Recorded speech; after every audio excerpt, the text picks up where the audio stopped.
اعوذ باللہ من الشیطان الرجیم بسم اللہ الرحمن الرحیم۔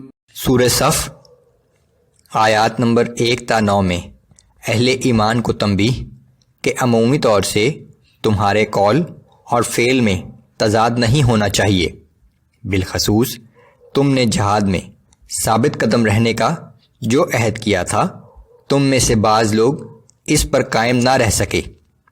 اللہ کو ثابت قدم رہ کر جہاد کرنے والے لوگ بہت پسند ہیں۔ اہل ایمان کو تنبیہ کے لیے حضرت موسیٰ علیہ السلام اور ان کی قوم کا ذکر کہ جب بنی اسرائیل نے اپنے رسول کی تکذیب کی اور کج روی اختیار کی تو اللہ نے بھی ان کے دل ٹیڑھے کر دیے۔ اہل ایمان کے قول و فعل میں تضاد انہیں بھی ایسے ہی انجام سے دوچار کر سکتا ہے۔ حضرت عیسیٰ علیہ السلام کی جانب سے آخری نبی کی پیش گوئی کے باوجود رسول اللہ صلی اللہ علیہ وآلہ وسلم کی رسالت سے انکار، اہل ایمان کو تشفی کہ بالآخر اللہ اور اس کا رسول ہی غالب رہیں گے۔ بسم اللہ الرحمن الرحیم۔ سبح للہ ما فی السماوات وما فی الارض وهو العزیز الحکیم۔ آسمانوں اور زمین کی ہر چیز اللہ ہی کی تسبیح بیان کرتی ہے اور وہ بہت زبردست اور بڑی حکمت والا ہے۔ یا ایھا الذین آمنوا لم تقولون ما لا تفعلون۔ اے ایمان والو، تم ایسی بات کیوں کہتے ہو جو تم کرتے نہیں؟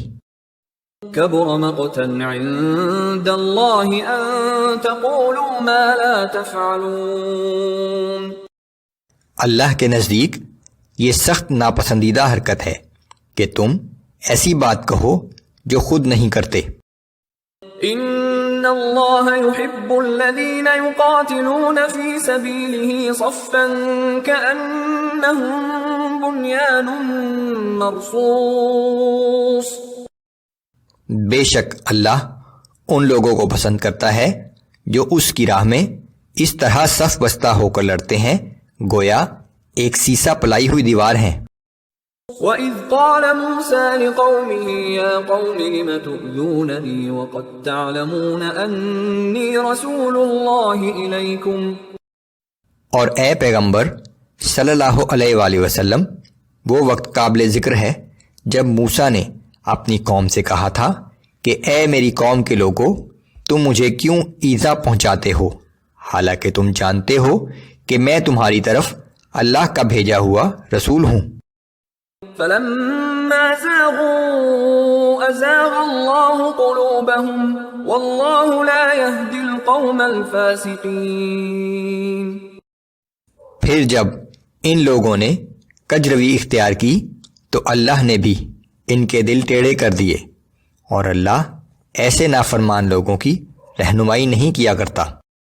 وَإِذْ قَالَ عِيسَى ابْنُ مَرْيَمَ يَا بَنِي إِسْرَائِيلَ إِنِّي رَسُولُ اللَّهِ إِلَيْكُمْ مُصَدِّقًا لِمَا بَيْنَ يَدَيَّ مِنَ التَّوْرَاةِ وَمُبَشِّرًا بِرَسُولٍ يَأْتِي مِن بَعْدِ اسْمُهُ أَحْمَدُ۔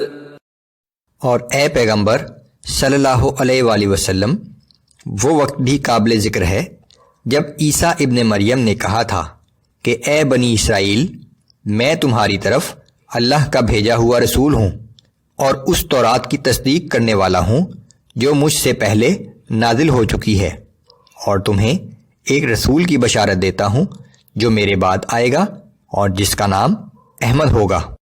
فَلَمَّا جَاءَهُم بِالْبَيِّنَاتِ قَالُوا هَذَا سِحْرٌ مُبِينٌ۔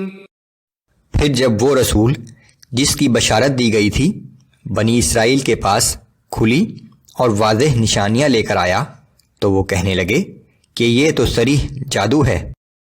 وَمَنْ أَظْلَمُ مِمَّنِ افْتَرَى عَلَى اللَّهِ الْكَذِبَ وَهُوَ يُدْعَى إِلَى الْإِسْلَامِ وَاللَّهُ لَا يَهْدِي الْقَوْمَ الظَّالِمِينَ۔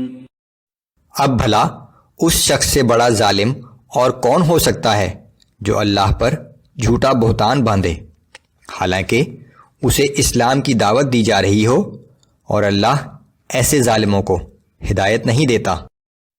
يريدون ليطفئوا نور الله بأفواههم والله متم نوره ولو كره الكافرون۔ یہ لوگ چاہتے ہیں کہ اللہ کے نور کو اپنے منہ کی پھونکوں سے بجھا دیں، اور اللہ کا فیصلہ یہ ہے کہ وہ اپنے نور کو کامل طور پر پھیلا کر رہے گا، خواہ کافروں کو یہ کتنا ہی برا کیوں نہ لگے۔